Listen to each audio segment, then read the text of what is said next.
আলাইকুম, welcome back to my channel. I am Rubina Alamgir. আপনাদের সাথে একটি নতুন ব্লগ ভিডিও নিয়ে হাজির হয়ে গেলাম। অবশ্যই সবাই আমার চ্যানেলটি সাবস্ক্রাইব করবেন, লাইক করবেন, কমেন্ট করবেন, শেয়ার করবেন। আমার ভুল ত্রুটিগুলো ক্ষমা করে দেবেন।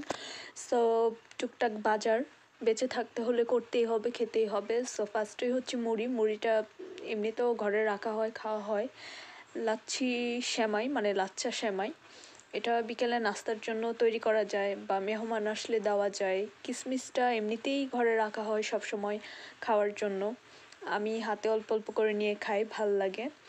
আর হচ্ছে জিরাটা তো আসলে মাংস রান্না বা কোনো রেসিপি তৈরি করার জন্য সুগন্ধির জন্য লাগে। অ্যান্ড এটা হচ্ছে রিসিট।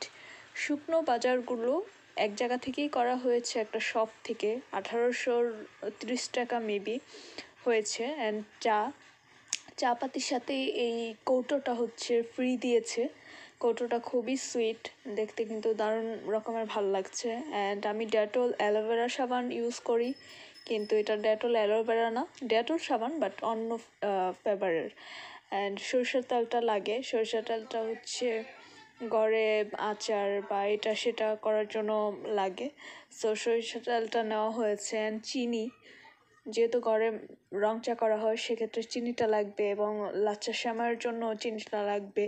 অনেক সময় অনেক রেসিপির জন্য চিনিটা লাগে। সো এটা একটু লাল টাইপের চিনি। অ্যান্ড হুইল সাবানটাও লাগে। আসলে পাউডার দিয়েই সব করা হয়, হুইল পাউডার দিয়ে, কিন্তু হচ্ছে হুইল সাবানটা লাগে ওই যে হাতটা ধোয়ার জন্য, এর জন্য লাগে।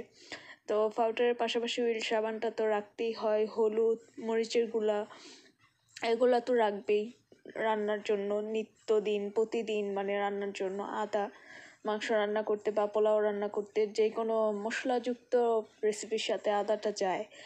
আদা এবং ডালটা কিন্তু মাংসর থেকেও বেশি পুষ্টিকর, বাট আমাদের খাওয়া হয় কম। পেঁয়াজ তো মনে হয় আমি যদি তরকারি রান্না করি প্রত্যেকটা পদে পদেই লাগবে।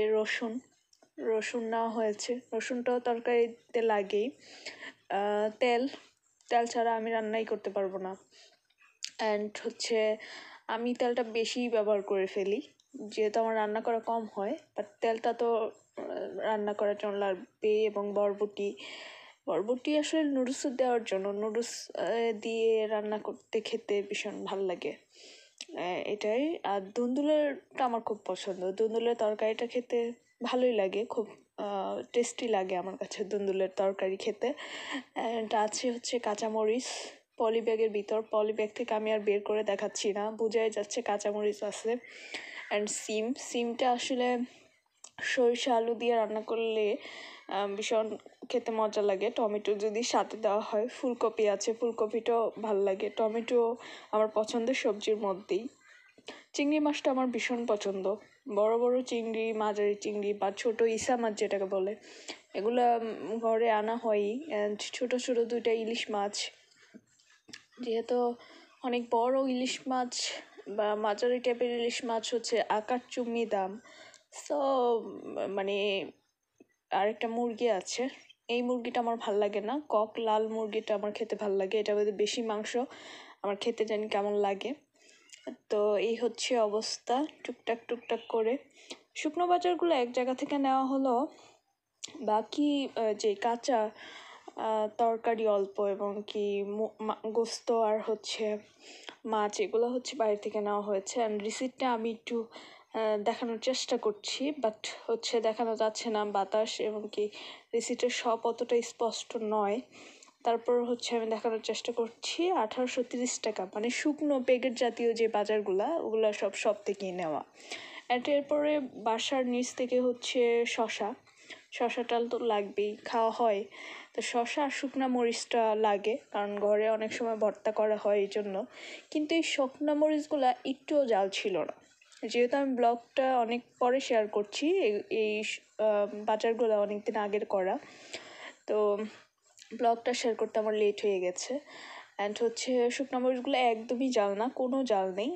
আর আমার কিছু রোজা রাখা বাকি রমজানের, সেই রোজাগুলো পালন করব ইনশাল্লাহ। এই জন্য হচ্ছে কিছু খেজুর নেওয়া হয়েছে। আর তাছাড়াও আমার ঘরে খেজুরটা থাকে, খেজুর খাওয়া হয়।